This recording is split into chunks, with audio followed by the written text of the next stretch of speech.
YouTube acquired a company, or Google acquired a company in 2011 called Next New Networks. And Next New Networks was an MCN.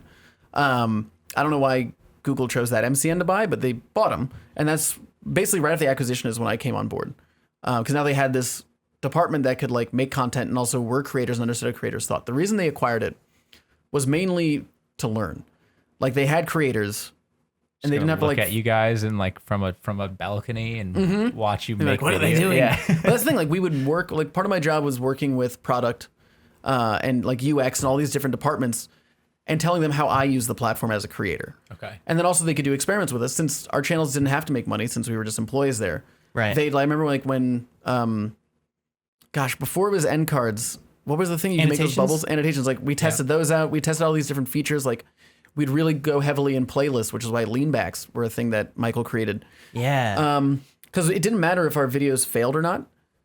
We just were experimenting. So we were literally called lab channels because we were just a lab. We would be experimenting with different parts of the platform that maybe never even saw the light of day, but we'd play with them and see how they worked.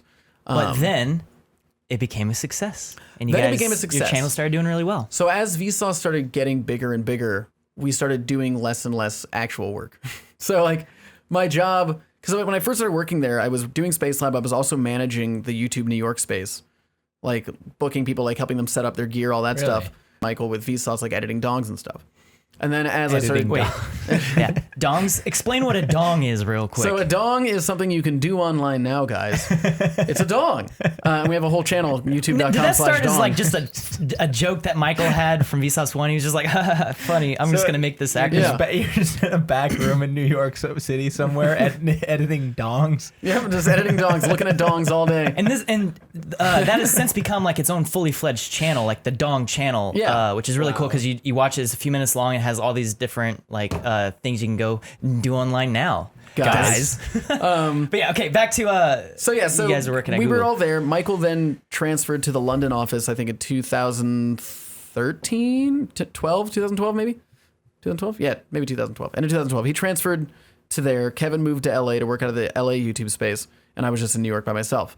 And the channels kept growing and growing, so we just started doing VSauce because that was very valuable to YouTube because they had these successful channels that they owned. So we could really do more insights. So like a big part of my job turned into going to like, it was really cool. I got to travel all over the world, which I'm very grateful for, but I go to like Zurich and I talk to the engineers there and express to them like how I use the platform. They're like, well, how do you use the platform? Like just discussing what works best for creators. And we were kind of just like inside advocates for creators, which I really liked. Do you feel that YouTube derived a lot of value from having you guys, or? I think they got a lot of great insight. Because they still, I mean, I think this is a factor of the platform being so large, but they still don't quite understand it. So I'm gonna say that's entirely because we no longer work there. That's the reason why it's terrible now. Do they still have like labs of any kind where there's people doing that stuff? What they do now is they'll have like these lab channels, but they're more like 6-month long internship kind of things, where they'll like choose different creators in different markets, and they'll give them access to the YouTube space, to like the strategist, audience development, and they give them like a budget to make content. Okay. And so that was kind of like the YouTube Next Up program. Yeah, so they basically expanded the YouTube Next Up program that you were in. I was in the second iteration of it. Yeah, and it's really cool. Second year. And now they've made it bigger where instead of it being like a week-long thing, it's a 6-month-long thing. So that's what they do instead of having house channels. And one of the issues that we ran into, which is why we kind of wanted independence from them. I mean, I loved working at Google, and I really did feel like we were doing good by being there. And my favorite part is that they literally had no say in our content, ever. Like they didn't even know we made a video until it was public. Hey, saw you made a video today. Don't know why you had to tarnish Google in it. Well, because then like we're science, we're not gonna like say terrible things. Low risk. Yeah. So that was really great, and they gave us so much freedom. The issue that we ran into though was part of our job was to be able to speak to creators and speak to brands about what it's like being a creator.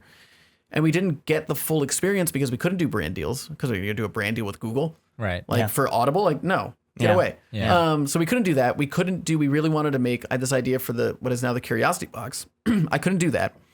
We couldn't like write books. We couldn't do live shows. Or like, I guess, merchandise. Like you couldn't sell t-shirts. We couldn't merchandise. We also couldn't do YouTube originals or YouTube Red shows because that'd be favoritism.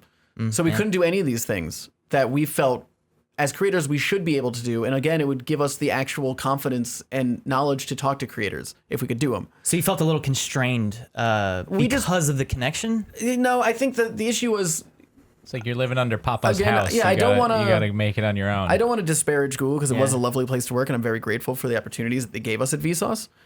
But it felt like we wouldn't be able to grow the business the way we wanted to with them, because they don't care about books, they don't care about TV shows. Like, they care about you making content on YouTube, but that's not what YouTube is anymore. YouTube is a part of the business, it's not your only business. Yeah. So we felt like to grow, we needed to leave, and they agreed. So they gave us full ownership of the channels beginning of 2016. And that is what I find cool.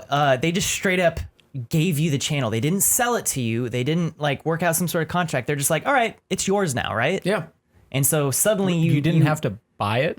Wow. Because I know they did that with a couple other channels like Indie Mogul. Yeah. We're friends with those guys too, and they got their channel back, which was really cool. So now, fresh little baby straight out of graduating high school, fresh out of the house, and you're like, all right, a whole new world, time to make some content for ourselves and to also survive on your own.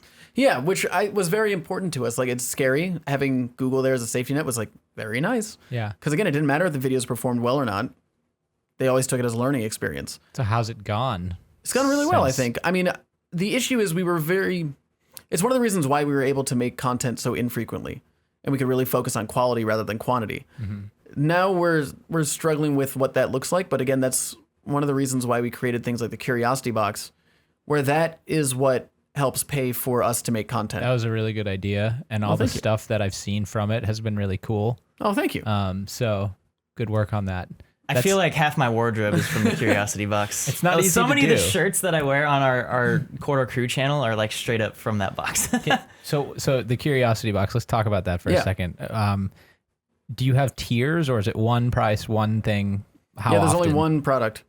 Just the the box that you can and it's buy. a quarterly It's a quarterly box. There's no way to buy, like, we don't have like a Teespring or whatever it's called site. Like, there's no VSauce merchandise besides the Curiosity Box.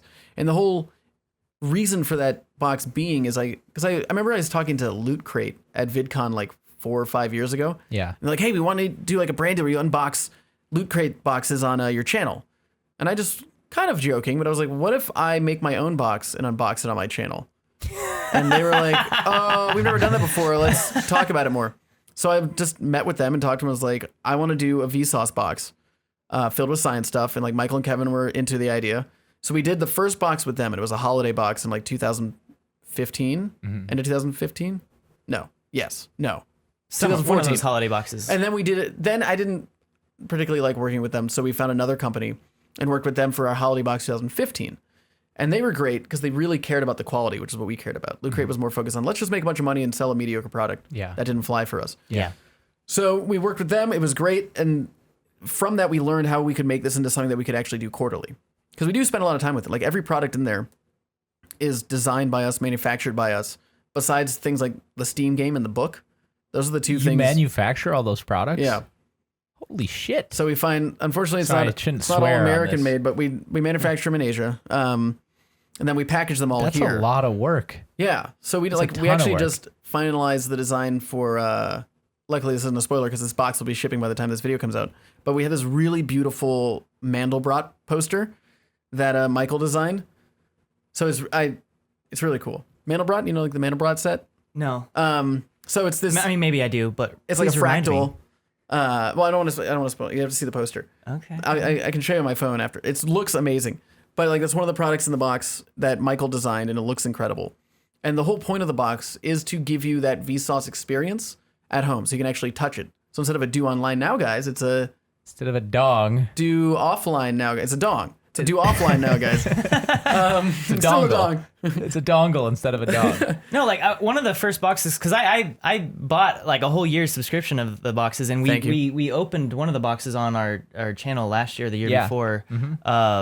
And it was like the. So we unboxed your box on our channel. Well, it wasn't quite an unboxing, but it was more so just being like, hey, check out these cool things I have.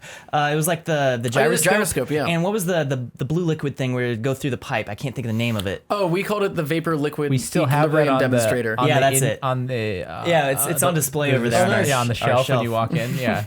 Yeah, no, that one's cool because it's like you hold the bulb and the heat from your hand increases the pressure in the thing, and that forces the liquid to go up through the pipe. Yep, and it starts bubbling at the top. Yeah.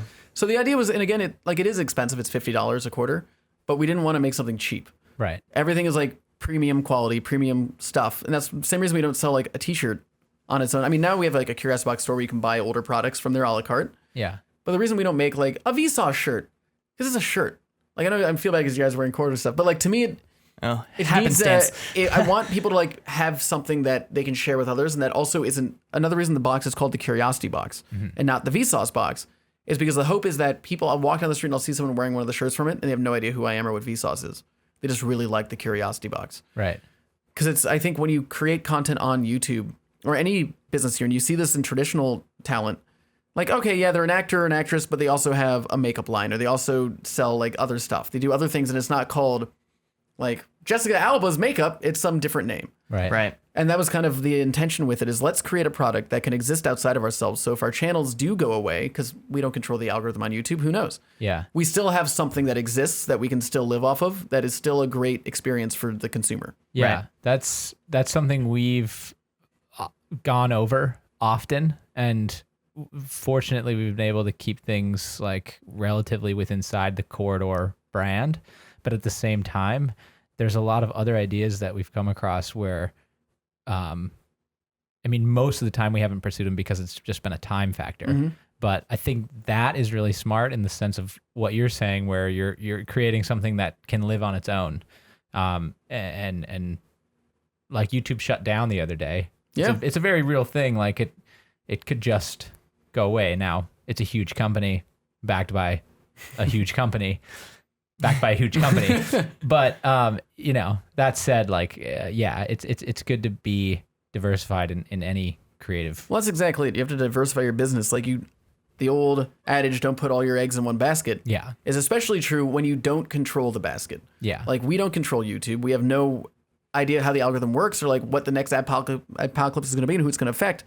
So to me, it's really important that, because we never want to get in a place, at least on VSauce, where we have to make content to make money. Yeah. We make content because we love making videos, and I want to keep that going. Yeah. So things like the box can exist to do that. And the same reason we don't, and I feel bad because I know you guys have Patreon, same reason we don't do Patreon or things like that, is I don't ever want to ask someone for money unless I can give them something in return.